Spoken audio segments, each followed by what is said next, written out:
Dust particles danced in the filtered sunlight that streamed through the massive crystal windows of the Imperial Palace treasury, creating an almost magical atmosphere that Kate had grown to appreciate during her months of servitude on Ashara Prime.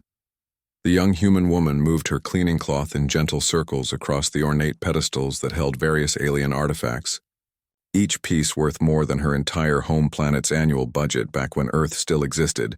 As a free world, Kate had learned to find small moments of peace in her daily routine, even though every alien noble who passed by reminded her with their sneering expressions and harsh words that humans were considered the lowest form of life in the Draconic Empire. Her brown hair was tied back in a simple bun, and her plain gray uniform marked her status as clearly as any brand might have done. But she carried herself with a quiet dignity that often puzzled the palace guards, who expected broken spirits from their human captives. The treasury was normally off-limits to mere cleaning staff, but Kate had been assigned this duty after the previous cleaner, another human named Beth, had suddenly fallen ill with one of the strange alien diseases that seemed to target their species specifically.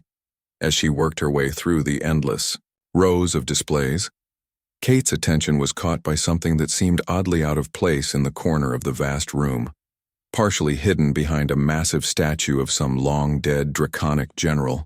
There, sitting alone on a small metal shelf that looked more like an afterthought than a place of honor, was what appeared to be a dragon egg. But unlike any she had seen in the propaganda images that decorated every wall of the palace, this egg was smaller than the others she had glimpsed during royal ceremonies, and its surface appeared dull and lifeless, lacking the vibrant colors and pulsing energy that typically marked the eggs of the Empire's legendary war dragons. Kate approached slowly, her curiosity overcoming the fear that had been her constant companion since her capture during the Battle of Terra Minor, where she had watched her brother's transport ship explode in the cold vacuum of space. The egg felt strangely warm to her touch, which surprised her because everything else in the treasury was kept at a temperature that made her fingers numb. Within minutes of beginning her work, she noticed that the egg surface was covered in intricate patterns that seemed to shift and change when she looked at them from different angles, almost as if they were alive and responding to her presence around the base of the shelf. Kate found several official-looking documents written in the flowing script of the Draconic language, which she had been slowly learning to read during her rare moments of free time. From what she could understand, the papers indicated that this egg had been classified as defective and was scheduled for disposal in the coming week, apparently because it had failed to show the rapid development that marked healthy dragon offspring. The bureaucratic language was cold and clinical, treating what was clearly a living creature as nothing more than a failed experiment that needed to be discarded to make room for more promising specimens. Kate's heart went out to this abandoned egg, perhaps because she recognized something of her own situation in its rejection and neglect by the very system that should have nurtured and protected it. She found herself returning to the egg throughout her cleaning duties, each time spending a few extra moments simply standing near it, wondering what kind of dragon might emerge if given the chance to develop properly. The more she learned about dragon culture through overheard conversations and stolen glances at official documents, the more she realized that the Empire's breeding programs were focused entirely on producing warriors and battle mounts, with no consideration for dragons that might have different talents or purposes. This particular egg seemed to pulse with a different kind of energy than the aggressive power that characterized the Empire's war dragons. Something gentler, but no less significant in its own way. Kate began to notice that the egg seemed to respond to her presence, growing slightly warmer when she was near and dimming when she moved away, as if it somehow sensed her attention and care. She started talking to it in soft whispers while she worked, telling it about her memories of Earth and her hopes that someday the war between humans and dragons might end in something other than total domination. The egg seemed to listen, its patterns shifting more rapidly when she spoke directly to it, creating an almost conversational rhythm that made Kate feel less alone in the vast, cold palace days past, and Kate found herself looking forward to her treasury duties with an eagerness that surprised her. Knowing that she would have those precious moments with the forgotten egg, she began bringing small offerings from her meager food rations, placing crumbs of bread and drops of water near the egg, though she wasn't sure if it could somehow absorb nourishment in that way. The other human servants began to notice her improved mood, and several asked if she had received news from home or been granted some small privilege by their alien masters. Kate couldn't explain that her happiness came from caring for a creature that the rest of the Empire had written off as worthless, because she knew they would think she had finally snapped under the pressure of captivity. She had heard stories of other humans who had formed attachments to inanimate objects or imaginary friends as a way of coping with their situation, and she didn't want to be labeled as mentally unstable, but deep in her heart, Kate knew that what she felt for the egg was real, and that the responses she observed were not products of her imagination or desperation. The egg had become her secret, her small rebellion against a system that sought to strip away everything that made her human, including her capacity for compassion and love. Each day, as she carefully cleaned around the egg and whispered encouragement to whatever life grew within its shell, Kate felt herself becoming stronger rather than weaker, as if caring for another being was feeding some essential part of her soul. She began to dream about the day when the egg might hatch and what kind of dragon would emerge, wondering if it might be as different from the Empire's typical offspring as she was from the broken, spiritless humans that the aliens expected to find. The treasury had become her sanctuary, and the forgotten egg had become her hope for a future where kindness might triumph over cruelty, where the strong might choose to protect the weak instead of simply dominating them in those quiet moments with the egg. Kate allowed herself to believe that even in the heart of an empire built on conquest and subjugation, love could still find a way to grow and flourish. 3 weeks had passed since Kate first discovered the abandoned egg, and her secret visits had become the highlight of each difficult day in the Imperial Palace. The egg had grown noticeably warmer under her care, and she had managed to fashion a small nest of soft cleaning cloths around it, creating a more comfortable environment than the cold metal shelf where she had first found it. Kate had become expert at timing her visits to avoid the palace guards and other staff members, slipping into the treasury during shift changes and meal periods when the corridors were mostly empty. She had started bringing more substantial offerings to the egg, saving portions of her evening meal and even sharing some of the fresh water from her personal ration, believing that somehow the growing life inside could sense her sacrifice and care. The patterns on the egg's surface had become more active in recent days, swirling and shifting with increasing frequency, and Kate was certain that she could feel movement from within when she placed her hand gently against the shell. Her conversations with the egg had evolved from simple comfort to detailed stories about her life before the invasion, describing the green fields of her family's farm and the way morning mist looked rolling across the hills. She told the unborn dragon about human customs and celebrations, about the importance of family and friendship, and about her belief that every living creature deserved to be loved and protected regardless of their species or abilities. The egg seemed to pulse in response to certain words and topics, particularly when Kate spoke about home and belonging, as if the developing consciousness inside understood concepts of love and acceptance on some fundamental level. Kate had noticed that her own health and spirits had improved dramatically since she began caring for the egg, as if having something to nurture and protect had awakened a strength she didn't know she possessed. Her fellow human servants commented on the change in her demeanor, noting that she seemed less afraid during their daily interactions with alien supervisors and more confident in her movements throughout the palace. What Kate didn't tell them was that she had begun to feel as though she had a real purpose again, something that went beyond mere survival and touched on the deeper meaning that had seemed lost when Earth fell to the draconic forces. On a particularly quiet evening, as Kate sat beside the egg sharing her dinner of bland protein paste and recycled water, she felt a stronger vibration than ever before coming from within the shell. The surface patterns began moving in rapid spirals, and she could hear faint sounds that might have been heartbeats or breathing, though she couldn't be sure given her limited knowledge of dragon biology. Kate placed both hands on the egg and began humming a lullaby her mother had sung to her as a child, hoping that the vibrations might provide comfort to whatever was struggling to emerge. The response was immediate and unmistakable. The egg grew warm enough that she could feel heat through her palms, and the internal movements became so pronounced that the entire shell rocked gently back and forth. Hours passed as Kate maintained her vigil, ignoring the risk of being discovered as she focused entirely on encouraging the life within the egg to take its next crucial step toward freedom. Just before dawn, when the palace was at its quietest, and the artificial lighting had dimmed to simulate nighttime. Kate heard the first crack. It was a sound so soft that she almost missed it, but once she heard it, she could see a hairline fracture appearing near the top of the egg. Running down through several of the more intricate pattern areas, Kate held her breath as more cracks appeared, spreading across the surface like a delicate spider web, each new line accompanied by stronger movements from within. The hatching process took nearly an hour, with long pauses between periods of activity, as if the emerging dragon was gathering strength for each new effort to break free from its shell. When the first tiny claw broke through, Kate felt tears streaming down her cheeks, overwhelmed by the miracle of life that she had helped nurture. Against all odds, the dragon that finally emerged was unlike anything she had seen in the Empire's propaganda images or ceremonial displays.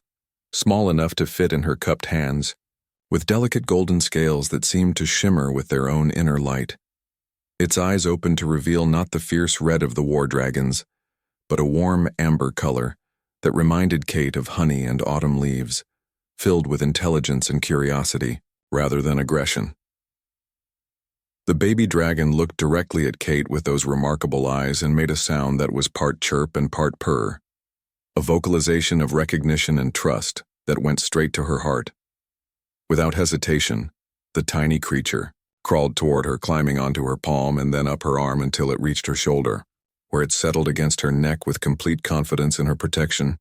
Kate knew in that moment that something profound and irreversible had occurred. This dragon had chosen her as its family, its protector, and its guide into the world. She whispered the name Ember without conscious thought, and the dragon responded with another soft chirp that sounded almost like agreement. Over the following days, Kate faced the enormous challenge of keeping Ember hidden while providing for his rapidly growing needs. The dragon displayed intelligence that far exceeded what she had expected, quickly learning to remain silent when other people were nearby, and seeming to understand when Kate needed to focus on her official duties. Ember grew visibly each day, his golden scales becoming more lustrous and his movements more coordinated, but he remained devoted to Kate with a loyalty that was both touching and terrifying in its implications. Kate had to modify her work schedule and develop new strategies for smuggling food and water to her hidden companion, all while maintaining the appearance of a dutiful servant going about her assigned tasks. The bond between them deepened with each passing day, as Ember learned to respond to Kate's emotions and moods, offering comfort when she was sad and sharing in her moments of joy.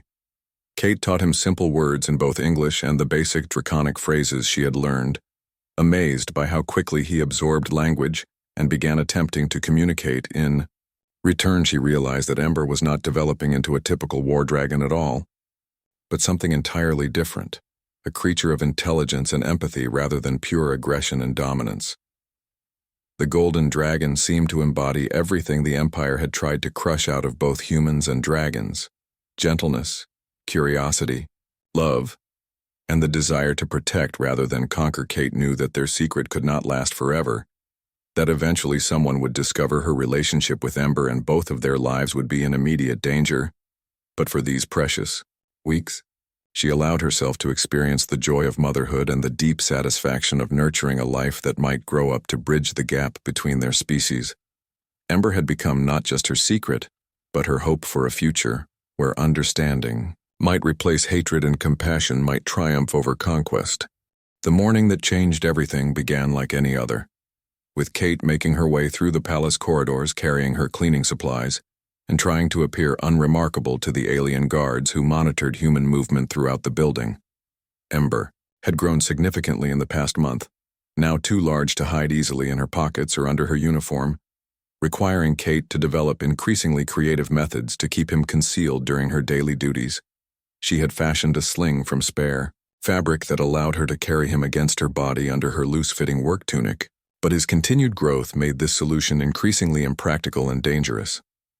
The young dragon had also become more vocal, no longer content to remain silent for extended periods, and Kate lived in constant fear that his soft chirps and purrs might be overheard by the wrong person.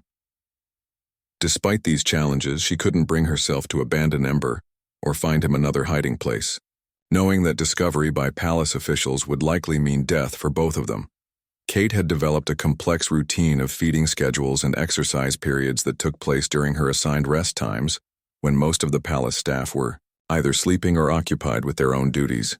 Ember had learned to recognize danger signals and would curl up motionlessly when Kate gave him specific hand gestures, but his natural curiosity and growing confidence made him increasingly difficult to control. The crisis began when Kate was assigned to clean the main ceremonial hall, a vast space lined with portraits of famous dragon warriors and displays of weapons captured from conquered worlds, including Earth. She had been working in the hall for nearly an hour, with Ember safely hidden in his sling, when Lord Commander Rex appeared unexpectedly with a group of visiting dignitaries from one of the Empire's client species. Rex was known throughout the palace as one of the most vocal opponents of using human labor, believing that even enslaved humans posed a security risk to the Empire's stability and purity. Kate quickly moved to the far end of the hall, hoping to finish her work and escape before the group's inspection brought them in her direction. But Ember, perhaps sensing her increased stress or reacting to the presence of so many alien voices, began to squirm restlessly in his concealment. Kate tried to calm him with gentle pressure and whispered reassurances, but the dragon had grown too large and too strong for her to easily restrain. Lord Commander Rex's voice carried clearly across the hall as he explained various historical artifacts to his guests, his tone filled with the pride and arrogance that characterized most of the Empire's military leadership.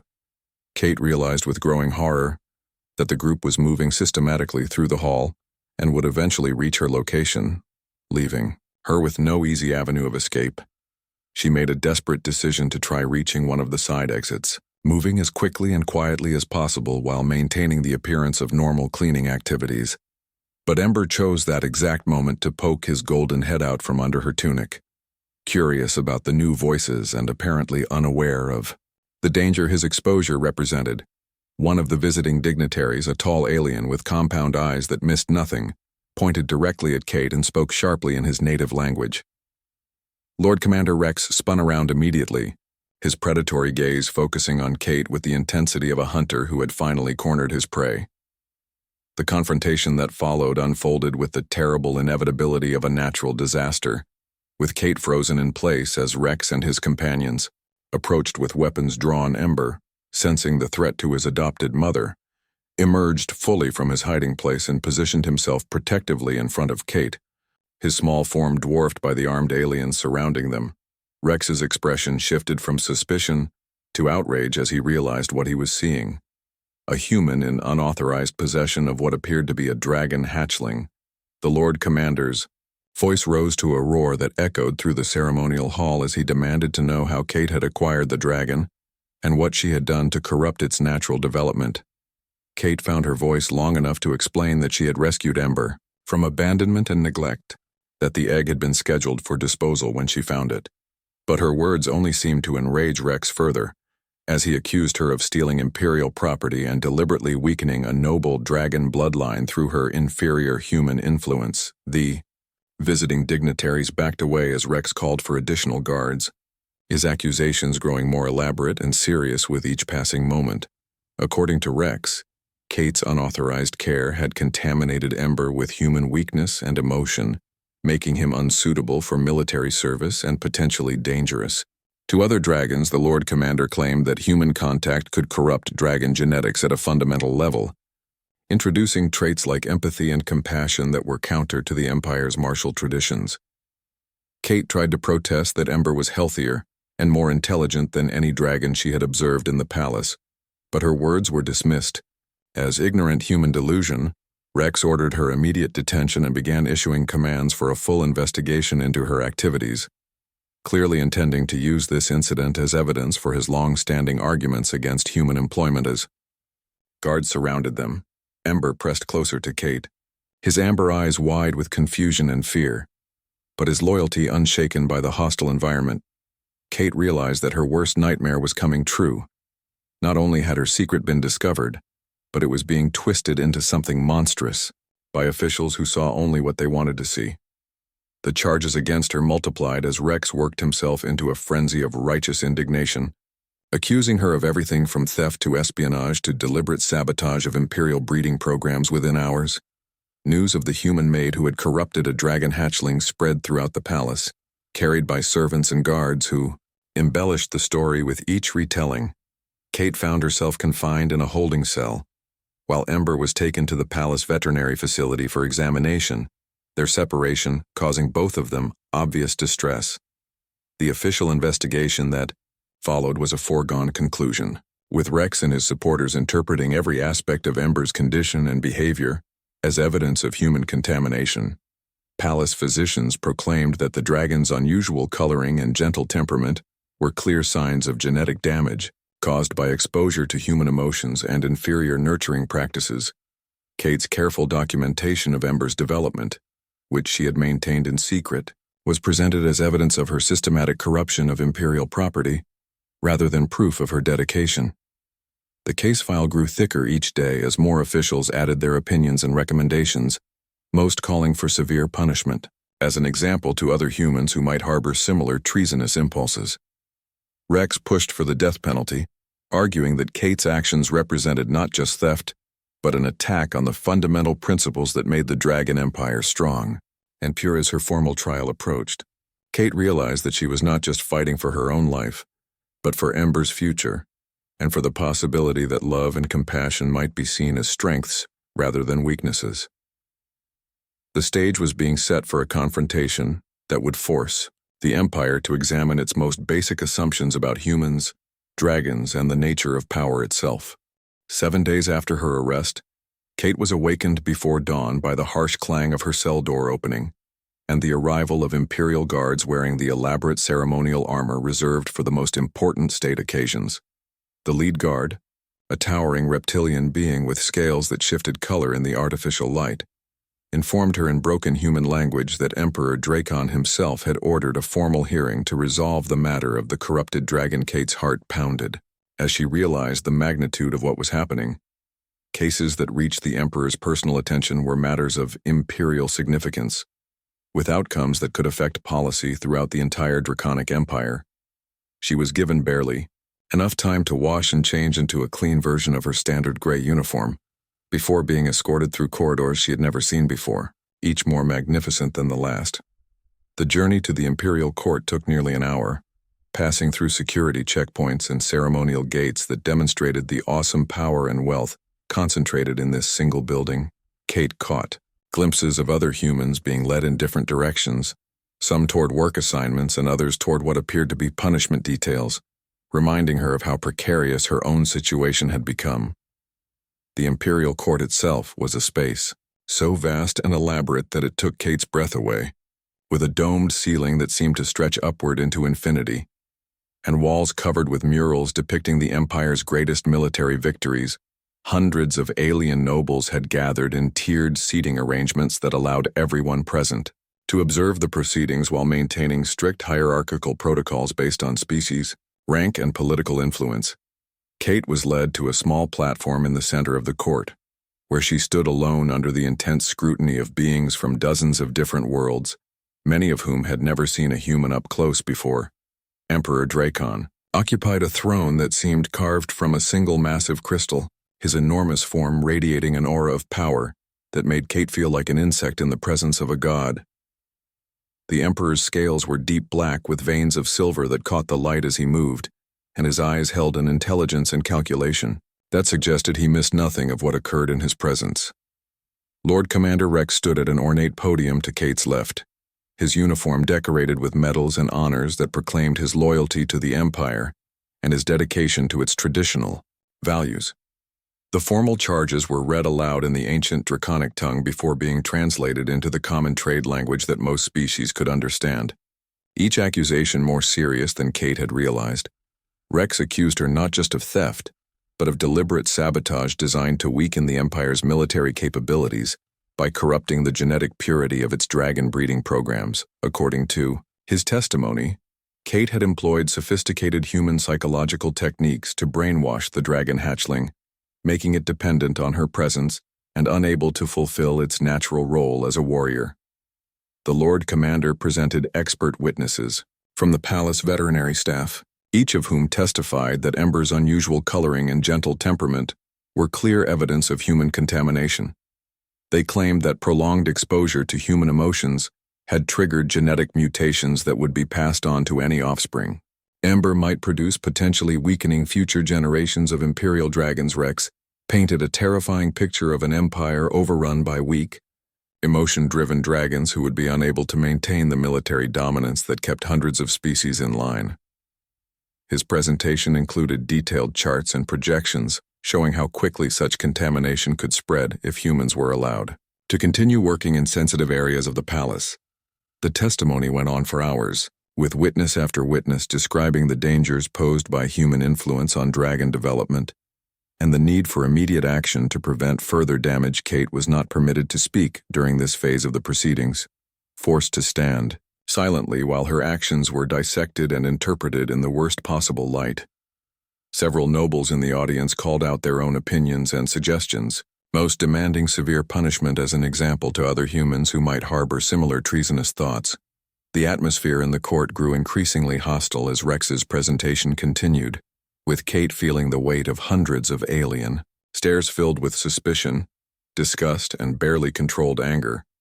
When she was finally permitted to speak in her own defense, Kate's voice trembled as she tried to explain her motivations and the genuine care she had provided to an abandoned creature. She described finding the egg scheduled for disposal, and her belief that all life deserved a chance to develop and flourish. Regardless of whether it met official expectations, Kate spoke about Ember's remarkable intelligence and rapid development under her care, arguing that her influence had enhanced rather than damaged his natural abilities. But her words seemed to fall on deaf ears, with many court observers laughing at what they saw as typical human sentimentality and ignorance of biological realities. Rex interrupted her testimony repeatedly, twisting her statements to support his accusations and portraying her compassion as evidence of the destructive influence humans could have on Imperial society. The Lord Commander demanded to know where Kate had learned the techniques she used to manipulate the dragon's development, suggesting that she might be part of a larger human conspiracy against the Empire. Kate's attempts to explain that she had simply provided care and affection were dismissed as naive cover stories designed to hide more sophisticated sabotage operations. As the day wore on, it became clear that the outcome of the trial had been predetermined, with most observers simply waiting for the Emperor to confirm the obvious verdict. The evidence against her seemed overwhelming when presented through the lens of imperial prejudice and fear, transforming every act of kindness into proof of treacherous intent. Kate realized that she was not just defending her own actions, but challenging fundamental assumptions about human nature and capabilities that the Empire had built its entire social structure around. The court session continued past sunset, with additional witnesses called to testify about the potential long-term consequences of allowing humans access to sensitive imperial resources. Expert after expert confirmed that immediate and severe punishment was necessary to prevent similar incidents and to demonstrate the Empire's commitment to maintaining proper boundaries between species. As the formal testimony phase concluded, Kate stood exhausted and defeated, knowing that she had failed to convince anyone that her love for Ember represented strength rather than weakness. The Emperor's expression remained unreadable throughout the proceedings, his ancient eyes betraying no hint of what judgment he might render when the time came for his final decision. Kate's fate, and Ember's future, now rested entirely in the hands of a being whose power was absolute and whose commitment to imperial tradition seemed unshakable.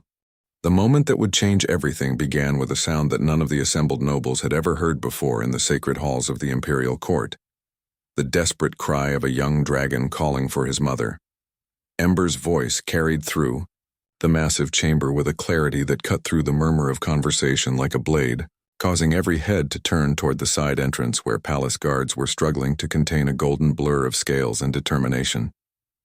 The young dragon had grown considerably during his week of separation from Kate, now roughly the size of a large dog, but his increased size had only made his distress more apparent to everyone around him. Palace handlers had reported that Ember refused to eat, sleep, or participate in any of the standard training exercises designed for dragon hatchlings, instead spending his time calling out in what they assumed was meaningless noise. But Kate recognized the sounds immediately. Ember had been calling, her name in the mixture of English and Draconic, that had become their private language during their time together. The guards had brought him to the court as evidence for Rex's final arguments, intending to demonstrate the dragon's corrupted state and inability to function as a proper Imperial war mount instead. The moment Ember saw Kate standing alone and frightened on the platform, he broke free from his restraints with a burst of strength that sent 3 armed guards tumbling backward. The young dragon moved across the court floor with speed and grace that impressed even the most skeptical observers, his golden scales catching the light as he bounded toward the only family he had ever known. Kate dropped to her knees as Ember reached her, wrapping her arms around his neck as he pressed against her with desperate relief, their reunion so obviously genuine that even Rex seemed momentarily taken aback. The entire court fell silent as they witnessed the undeniable bond between human and dragon, a connection so deep and natural that it challenged everything they thought they knew about the relationship between their species. Emperor Dracon leaned forward on his throne, his ancient eyes focusing intently on the pair as if seeing something that had previously escaped his notice. Ember seemed to sense that this was a crucial moment, and what happened next would be remembered and debated throughout the Empire for generations to come. The young dragon lifted his head and spoke his first words in the formal ancient draconic tongue, his voice clear and strong despite his youth, addressing the Emperor directly with perfect pronunciation and respect in words that rang through the chamber like a bell. Ember declared Kate to be his true mother and protector, the one who had given him life when others had abandoned him to death. He described in remarkable detail how Kate had found him when he was forgotten and unwanted, how she had shared her food and warmth even when she had little for herself. Ember's testimony was delivered with an intelligence and eloquence that shocked every expert who had claimed that human influence would make him weak and simple-minded. The young dragon spoke of learning language and customs from Kate, of understanding concepts like compassion and sacrifice that were supposedly foreign to dragon nature. He explained that Kate had taught him about the importance of protecting those who could not protect themselves, and about choosing to use strength in service of others rather than simply for personal gain. Ember's words carried an authority and wisdom that seemed impossible for his age, suggesting that his development under Kate's care had accelerated far beyond normal dragon growth patterns. As he spoke, the young dragon began to demonstrate abilities that left the court speechless. His scales shifted color to match his emotions. His voice carried harmonics that resonated in frequencies only dragons could produce, and his presence seemed to fill the entire chamber. Emperor Dracon rose from his throne for the first time during the proceedings, his massive form casting shadows across the court as he studied Ember with newfound interest. The dragon's testimony continued as he addressed each of Rex's accusations directly, explaining that his unusual appearance and temperament were not signs of weakness, but evidence of evolution toward something greater. Ember argued that the Empire's future lay not in endless conquest and domination, but in finding ways to bring out the best qualities in all species under Imperial rule. He spoke of dreams and visions that came to him during his growth, images of dragons and humans working together to build something magnificent that neither could achieve alone. The young dragon's words carried prophecy and promise, suggesting that he represented not the corruption of dragon nature, but its fulfillment in ways the Empire had never imagined. Rex attempted to interrupt and dismiss Ember's testimony as the product of human brainwashing, but the dragon's response silenced him with its power and conviction. Ember challenged the Lord Commander directly, asking whether strength should be measured by the ability to destroy or by the wisdom to know when destruction was unnecessary. Young Dragon's questions exposed the limitations of the Empire's traditional thinking, revealing how narrow and self-defeating their approach to power had become. As Ember spoke, other dragons in the court began to respond to his presence, their own vocalizations creating a harmony that had never been heard in the sacred chamber before. The sound grew until it filled the entire space, a chorus of dragon voices that seemed to recognize something in Ember that their training and conditioning had taught them to suppress. Kate watched in amazement as her small companion commanded the attention and respect of the most powerful beings in the galaxy, proving that love and nurturing could produce results that fear and intimidation never could. Ember concluded his testimony by formally claiming Kate as his family under ancient dragon law, invoking traditions that predated the Empire and carried weight that even Emperor Dracon could not ignore. The young dragon's final words were a challenge and an invitation.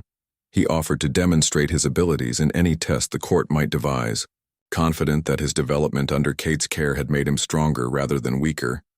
As silence returned to the chamber, every being present understood that they had witnessed something unprecedented, a moment when the fundamental assumptions of their civilization had been called into question by a creature they had dismissed as defective emperor. Draken's expression had changed throughout Ember's testimony, shifting from skeptical interest to thoughtful consideration, to something that might have been recognition of a long-awaited truth. The court waited with held breath for the Emperor's response, knowing that his decision would determine not just the fate of Kate and Ember, but the future direction of the entire Draconic Empire. Emperor Draken stood in complete silence for what felt like an eternity, his ancient gaze moving between Kate and Ember, as if weighing possibilities that had never occurred to him in his centuries of rule. The entire imperial court held its collective breath, understanding that whatever decision emerged from this moment would reshape the fundamental structure of their civilization. When the Emperor finally spoke, his voice carried the weight of absolute authority, tempered by something that sounded remarkably like wonder at what he had witnessed. Draken announced that he had ruled the empire for over 300 years, during which time he had seen countless dragons emerge from the breeding programs, but none had ever displayed the combination of intelligence, wisdom, and power that Ember demonstrated. The Emperor acknowledged that the traditional approach to dragon development had produced formidable warriors, but perhaps at the cost of losing other qualities that might be equally valuable to the Empire's future. He observed that Ember's rapid advancement under Kate's care suggested that compassion and nurturing might actually enhance dragon development rather than weaken it, contradicting centuries of accepted wisdom. Draken's words sent shockwaves through the assembled nobles, many of whom had built their entire careers on the assumption that humans were inherently inferior and dangerous to imperial society. The Emperor continued by noting that the empire's expansion had slowed in recent decades, with increasing resistance from conquered populations and growing internal tensions between different species under imperial rule. He suggested that Ember's vision of cooperation and mutual benefit might offer solutions to problems that pure military force had been unable to resolve. With deliberate ceremony, Emperor Draken descended from his throne and approached Kate and Ember, his massive form moving with surprising grace as the court watched in stunned silence. The Emperor extended his claw toward Kate in a gesture of recognition that no human had ever received in the history of the Draconic Empire. Draken formally acknowledged Kate as Ember's adoptive mother and declared that her care had produced results that surpassed anything achieved through traditional methods. In a proclamation that would be recorded in imperial history, the Emperor created a new title specifically for Kate, Dragon Mother, a position that elevated her from slave to nobility in a single decree. The court erupted in shocked murmurs and protests from some quarters, but Emperor Draken's raised claw silenced all dissent with the reminder that his word was absolute law throughout the empire. Kate found herself trembling as the full implications of her new status became clear. She was no longer property to be owned and discarded, but a recognized member of the imperial hierarchy with rights and protections. The Emperor continued his revolutionary announcements by stripping Lord Commander Rex of his position and banishing him from the capital for his failure to recognize the true value of what Kate and Ember represented. Draken declared that Rex's narrow thinking and prejudiced assumptions had nearly cost the Empire a resource of incalculable value, demonstrating the dangers of allowing tradition to override evidence. The former Lord Commander's protests and appeals fell on deaf ears as guards escorted him from the chamber, his political career destroyed by his inability to see beyond his own biases.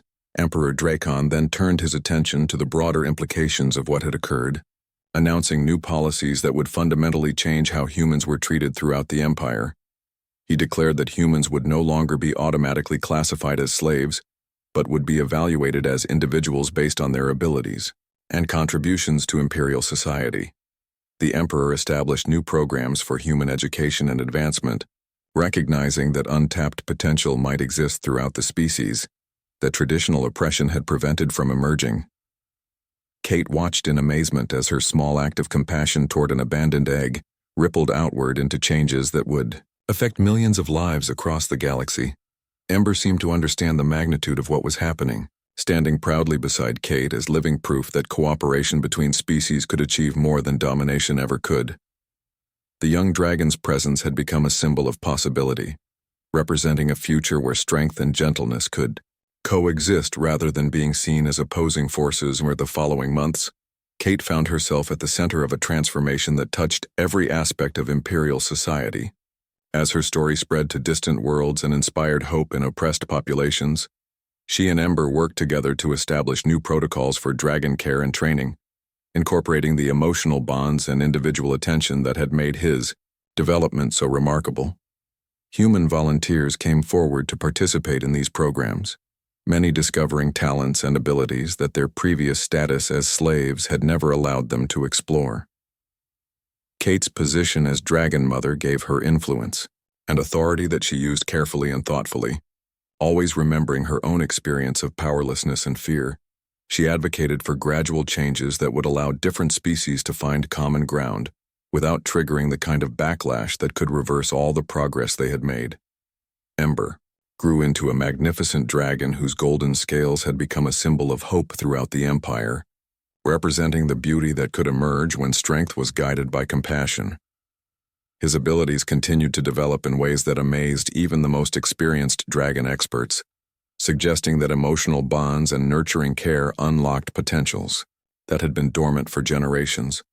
The young dragon became an ambassador between species, using his unique position to facilitate understanding and cooperation that had previously seemed impossible. Kate often reflected on how a simple act of kindness toward an abandoned creature had led to changes that neither she nor anyone else could have imagined. Her story became legend throughout human settlements, proving that even in the darkest circumstances, love and compassion could find ways to triumph over hatred and oppression. The transformation of the Draconic Empire was gradual, but unstoppable, as more and more beings discovered that cooperation produced better results than endless conflict and domination. Years later, when historians studied this period, they would mark Kate's trial as the moment when the Empire began its evolution from a force of conquest to a true civilization, built on mutual respect and shared prosperity. The human maid who had been shamed before the court had become the catalyst for a revolution that proved the power of love to change even the most entrenched systems of oppression. Kate and Ember's bond remained at the heart of these changes, a living reminder that family and loyalty could transcend the boundaries of species, tradition, and political power. Together, they had shown the galaxy that true strength lay not in the ability to dominate others, but in the wisdom to recognize and nurture the potential for greatness that existed in every living being.